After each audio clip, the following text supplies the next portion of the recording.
Olá, meus amigos, tudo bem? Meu nome é Luiz Duarte, eu sou professor de Geografia do Colégio Curso PH e eu estou aqui para a gente bater uma bola, para a gente conversar rapidinho sobre Rússia. Afinal de contas, o ano de 2018 ele já é marcado pela realização da Copa do Mundo da Rússia. Bom, mas mais especificamente eu queria me prender a um período que antecede o início dos Jogos de 2018, dos Jogos da Copa do Mundo. Eu queria conversar com vocês mais especificamente sobre a eleição, na verdade, a mais uma reeleição do presidente Vladimir Putin, que nesse iniciozinho de ano conseguiu confirmar o seu 4º mandato. Se tudo der certo, como Putin imagina, ele estará no poder, ele estará na frente da Rússia até o ano de 2024. Será que a gente consegue falar sobre a trajetória política do Putin, ou pelo menos a trajetória política do Putin na presidência desse país? Vamos lá, vamos tentar conversar sobre isso. Gente, em 1999, o Putin assume pela primeira vez a presidência do país, embora de maneira interina. Isso porque o presidente que vinha exercendo seu mandato era o Boris Yeltsin, primeiro presidente da história da Rússia. Vale a pena lembrá-los que em 1991 a Rússia aparece como um país independente, a gente tem a fragmentação da União Soviética nesse mesmo ano, e a Rússia está lá, elegendo seu primeiro presidente de maneira democrática, Boris Yeltsin. O governo Yeltsin vai ser marcado por um verdadeiro desastre no campo econômico, por crise também social, entendendo aí a crise social como um reflexo da economia que não ia nada bem, e também por uma crise do ponto de vista moral e ético. O que eu quero dizer? A gente teve na década de 90 uma Rússia fazendo de maneira catastrófica aquela transição do socialismo para a economia de mercado, para a economia capitalista. Apenas no ano de 1992, a Rússia teve um encolhimento de PIB na casa de 19%, ao 19,1%, quase 20%. É um número assustador. Ao longo do governo do Boris Yeltsin, a gente teve um decréscimo do PIB na casa de 4,7% em média ao ano, também é outro número assustador. Desemprego aumenta na década de 90, além do desemprego, a pobreza atinge um patamar inédito, 35% da população russa, ou seja, os números são desanimadores. E é óbvio que o russo ele vê a sua autoestima lá embaixo com isso. A Rússia estava acostumada a ser aquela república que mandava na União Soviética, a ser aquela república que no comando da União Soviética conseguia rivalizar com os Estados Unidos pela hegemonia do planeta, seja no campo econômico, seja do ponto de vista bélico, militar ou ainda aeroespacial, não importa. O cenário da década de 90 é muito diferente. E como se não bastasse, os escândalos de corrupção vão aparecendo, eles vão estourando. A Rússia vai fazer uma série de privatizações para lá de suspeitas. Na verdade, não tem nada de suspeito. Hoje a gente sabe que o que aconteceu de fato foi corrupção. Empresas que eram estatais foram privatizadas, foram vendidas por cerca de 3, 4% do seu valor real. Isso aconteceu e não foi à toa, isso aconteceu por conta de corrupção. Vários oligarcas foram beneficiados, vários ex-diretores dessas empresas, enquanto estatais, se tornaram sócios dessas empresas, se tornaram proprietários das mesmas, só que agora privadas.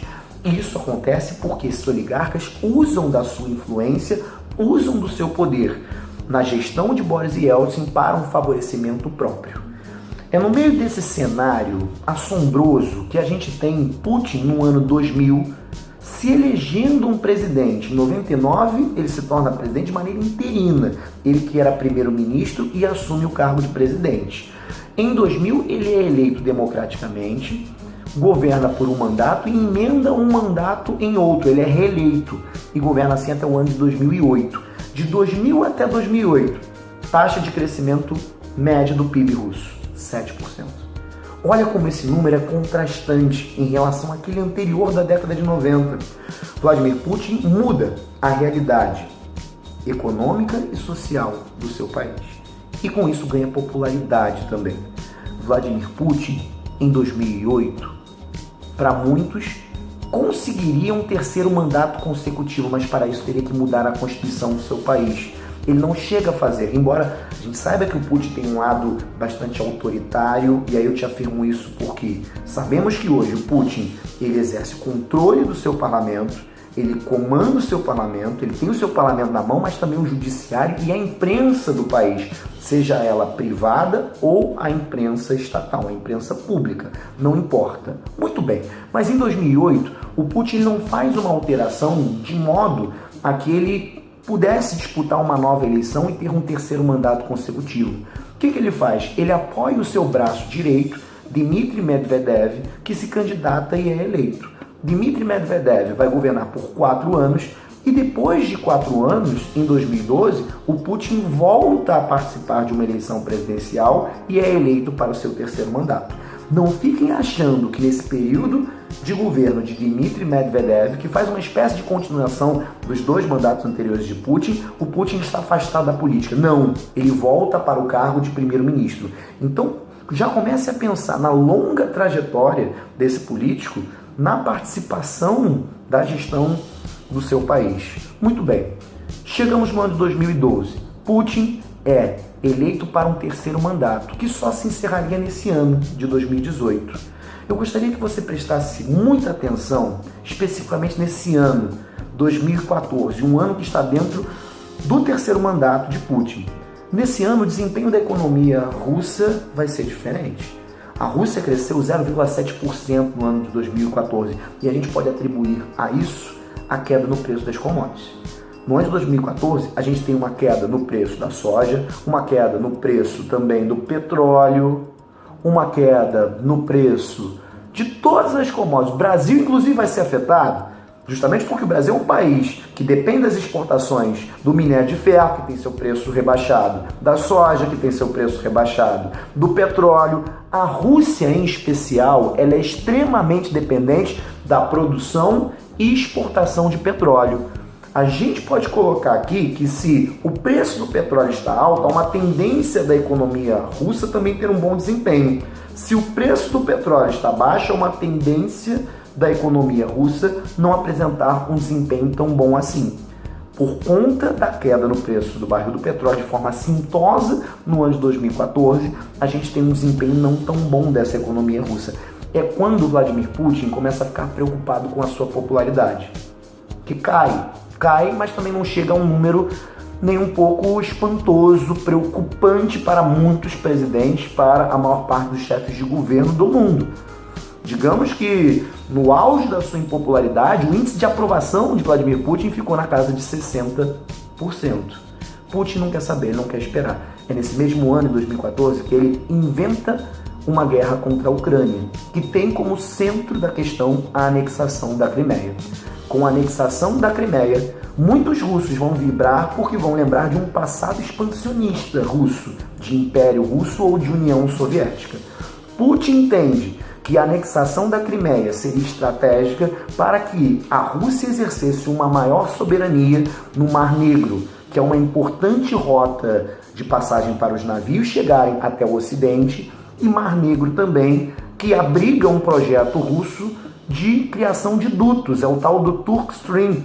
Há um projeto por parte da Rússia de construção de dutos submarinos que cortariam o Mar Negro e chegariam até a Turquia, de onde partiriam em direção à Europa.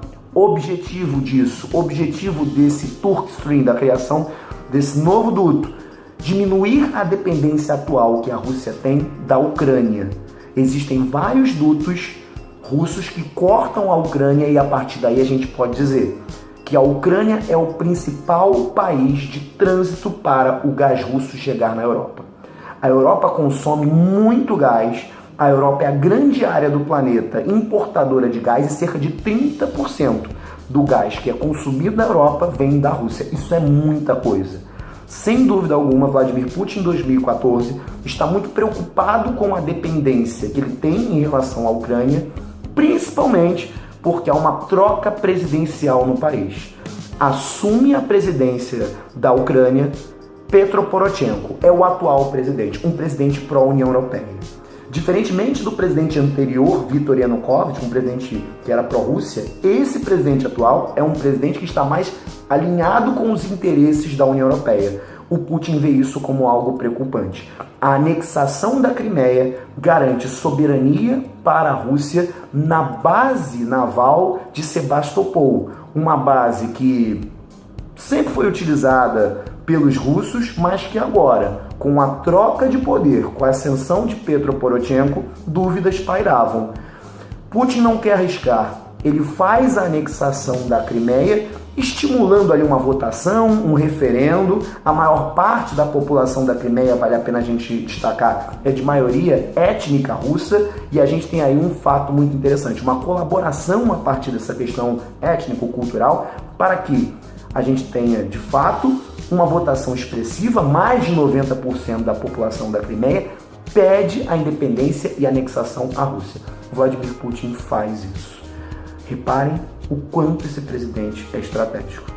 Ele, de quebra, ainda consegue aumentar as suas reservas de petróleo e gás. Afinal de contas, a Crimeia tem grandes reservas de petróleo e gás. Eu colocaria que esse é o fator menos relevante dessa história toda. Afinal de contas, gás e petróleo é o que não falta na Rússia. Mas, com a anexação da Crimeia e com a guerra que se desenha a partir de então, envolvendo Rússia e Ucrânia, que não aceita perder a Crimeia, a gente tem uma elevação da popularidade de Putin e o domínio da Rússia no Mar Negro. Sem dúvida alguma, o número de 76% da população de eleitores votando em Putin nessa eleição de 2018, que lhe garantiu mais um mandato, um quarto mandato, muito tem a ver com essa guerra que se inicia a partir de 2014 com a Ucrânia. Tudo bem, gente? A Copa do Mundo, ela acontece na Rússia, mas me parece que o dono da bola é Vladimir Putin. Eu espero que eu tenha te ajudado. Foi um prazer estar aqui com vocês. Até a próxima oportunidade. Tchau, tchau.